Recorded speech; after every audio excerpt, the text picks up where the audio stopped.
Hello everyone, welcome back to the channel. My name is Marco and today we are back with more One Piece. I will be watching episodes 791, 92, 93 and 94. 4 more episodes today. I'm very excited. Whole Cake Island is such a vibe so far, man. I'm getting the feeling of like big adventure. We are in One Piece terms on a very thin ice, on a very dangerous territory, right? Like dealing with Yonko, the emperor, and on the other hand there are some like Disney vibes and Big Mom being this like crazy villain. But thanks to last set of episodes I realized how freaking powerful she is, man. She's going on this rampage whenever she is hungry, right? And apparently she has a power that allows her to steal people's lifespan. So because her son was afraid, right? He felt fear, she was able to snatch 40 years of his life just like that, man. That was so fucking brutal, man. Like, it's the first time that I felt like in One Piece that something is genuinely like such a threat that I don't know, it almost seems like the power does not belong in One Piece, if that makes sense, man. Like, I don't know, it's just too crazy of a power for me. So, yeah, other than that, we saw my boy Jinbei back in action, thinking about Luffy's offer, right? And realizing that it's the perfect time to fulfill that promise. And please let Jinbei join the crew, man. That would be phenomenal, bro. Because he's such a nice guy. He's hella powerful. He's ex-warlord, right? And he has deep connection to Luffy, and he had to Ace and Whitebeard as well. And it would be pretty symbolic because Jinbei has been through everything that fishmen went through, right? Their internal struggles, the death of Queen Otohime, the stuff with Hordy Jones. He witnessed the death of Fisher Tiger. He witnessed the story of Arlong. He feels responsible for what he did to Nami's village. Like, Jinbei has been through it all, man, and it would be such a nice fit that one fishman that would join our crew, that would be Jinbei, man, and that he goes to the end of our adventure and achieves the freedom for all other fishermen, man. That would be my wish, man, and I really hope that's gonna happen. The episode ended with Sanji awaiting for straw hats. That's how they portrayed it, but they kept Sanji in silhouette. So why? They're hiding his facial expression from us for some reason, and we're supposed to meet him on the place where there's supposed to be no guards, thanks to Pudding's map that she drew. She's such a sweetheart, man. Pudding is phenomenal. She met Sanji. She likes Sanji actually, but when Sanji said that he has to go back to his friends despite Sanji liking a girl, oh my god, I loved that, because we all know that like Sanji is all about, like, not all about, but we know that he prioritizes the girls. Even when among the crew there is danger, he's always protecting Nami and Robin first and all of that.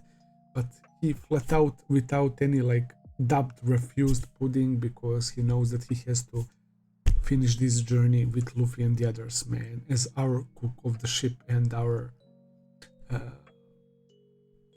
I guess one of the most powerful combatants, man, other than Zoro, right? The trio, as they call them, right? The monster trio, Luffy, Zoro, and Sanji, man. So, yeah, I'm really curious how will that develop. We also had Peckham's disappearing, leaving the message turn that, of course, Luffy didn't listen to. He is proceeding forward. And we also saw some interesting things like Big Mom having a child with Merman. We saw her daughter, who is like dating or is like wife or girlfriend of Aladdin, who is Jinbei's right-hand man from the Sun Pirates, right? And yeah, Big Mom's hunger pang, right, was ridiculous. She was craving crocambush that Jinbei brought and saved the day.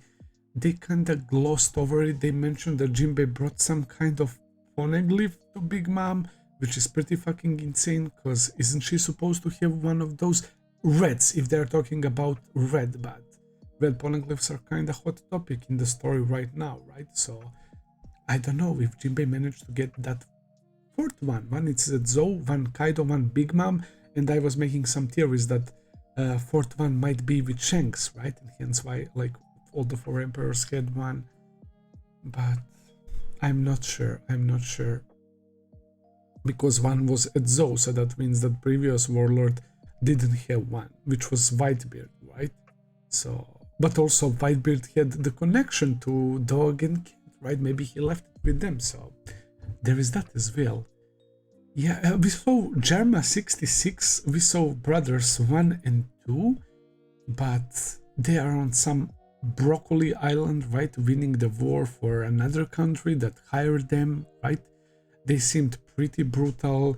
The guy that has, I guess, Sasuke's voice actor, he's number one, if I remember correctly. He basically sacrificed one of his people. He used him as a shield, man, to take a bullet for him, and that soldier probably died. And it goes to show you how brutal they are. And knowing Sanji, he would of course never do something like that. So no wonder why he doesn't rock with them.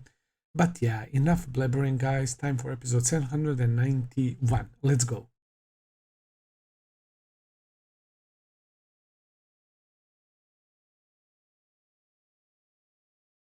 All right, guys. I'm really enjoying this, man. Like, we are actually going in a really detailed flashback of Sanji's past, and we witnessed that he was bullied, that he was cooking food for rats, poor child, and he was bullied by three other brothers, Yonji and those two. Reiju was not bullying him, but she was laughing, and she didn't try to prevent or anything like that. She's still trying to feed him that ideology. She's the one, I guess, as eldest, right, going to talk to him, but they mentioned that they were all born on the same day. I don't know if exactly all of them, with Reiju included or whatever, but the fact that he said to Sanji to his face that he still doesn't love him, that he's still treating him as a failure, that he didn't want to give his precious sons to this marriage, but he remembered that he has one more who is a failure, who is ironically stronger than all of them. And if Sanji wasn't distracted with him using one of those soldiers for like a meat shield, Sanji would definitely kick his ass, man. I hate that there is so much like similarities. He also has blonde hair and like black beard. He also has like that lightning kick, while Sanji has Diablo Jumble, right? And we know that Sanji is using his legs to fight only, man, because he is a cook, and we saw that it was actually like Zeph who taught him that, and we knew that Zeph was red-legged Zeph, and Sanji was using his fighting style, so he became like a Blackfoot, right? And also that's a nice throwback to his battle against that guy on the train, Vonzi, right? When he said that he uses kitchen knives only to prepare food, man, but for fighting, right, it's only kicks. So when he offered him a sword, I immediately knew what Sanji would do, bro. He kicked that shit, man, and especially because not especially, but because of Zoro as well. He needs to fight against swords, not to fight with swords. But yeah, all that aside, what's important is Sanji's like further development and him getting these like cuffs that are explosive, right? Just like what celestial dragons are using to put on slaves in Sabaody. And Rayleigh removed that from Kami, right? When we were like in a dire situation thinking that it will go off. Thankfully Rayleigh was there. But I don't know if Sanji can do something like that, man. And he has two of them, right? And if he leaves the island, it will explode, man. And yeah, it's especially painful because, yeah, he's using those very hands to prepare food for his loved ones, right? To cook, man, to feed the hungry, bro. So it's pretty rough what they're doing to Sanji, and it seems like it's even more than it seems on the first like thought, because we saw Sanji being in some sort of jail. He was like trying to face his father with a knife, and he had like a helmet on, and he was definitely treated like a piece of crap, man. For what reason? Because he was the weakest one? I mean, I kind of love it because I know what Sanji became and how fucking powerful Sanji is. And I feel it and I can't for it that all of them will just be shocked by how Sanji is, man. Yonji already got his ass whooped. Reijo and his father kind of sensed how strong he became, right? Only those two brothers didn't see him yet, but once the Luffy and the others come here, once that everything gets resolved, I feel like I will get a huge amount of satisfaction after this arc, man. Well, when this arc is about to end, it's just like a feeling, man. I mean, it's probably going to happen. It's not gonna be like Sanji marrying and staying, man. That would be fucking insane. I really can't imagine that. So Sanji's plan was to get over with it, with this wedding, and to just dip after that to, I guess, speed run the divorce. But yeah, his father is saying, oh, you can't do that, baby. Big Mom will be mad and will target them, and the chaos and war would erupt, man. So his father is like, no, you are staying here. He's using Sanji as his like tool. He doesn't care about Sanji's emotions and his wants at all. And he is offended by the thought that Sanji would not obey him. He's like, you're not going to marry her? What? Like, that's insane. His father is really a delusional, diabolical person, man. And he beheaded those 4 kings, those 4 nations, right? So that he can conquer the North Blue. They're really like powerful and also very fucked up family. Again, Sanji doesn't seem like he's from their family at all, man. Like that's crazy. It's interesting that we didn't get to see anything about Sanji's mother, so she, I guess, doesn't play any significance in all of this. We only saw the father and siblings and this whole kingdom that is kind of dope.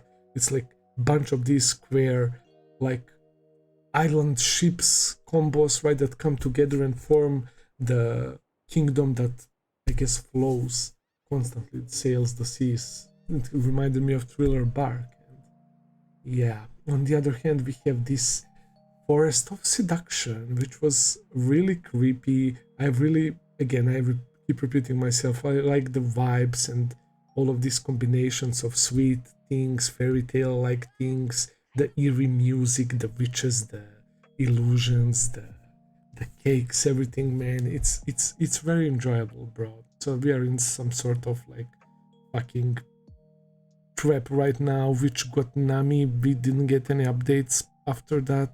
Chopper and Carrot are there. We saw that rabbit called Randolph facing them. Luffy is having to deal with these trees, flowers, soil, and all of that shit. He helped that guy at least pull his spear out of his head. That guy has to play some role. Maybe he will be our way out, man. Who knows? But yeah, amazing set of episodes like always, guys. That was super cool. I will end the video here for today. Thank you for watching. I hope that you enjoyed. If you did, please consider subscribing, leave a like, comment, all that good stuff as always. Check out my Patreon page if you want to see full and early reactions. I will be seeing you very soon with another video. Until then, take care and have a nice day. See ya.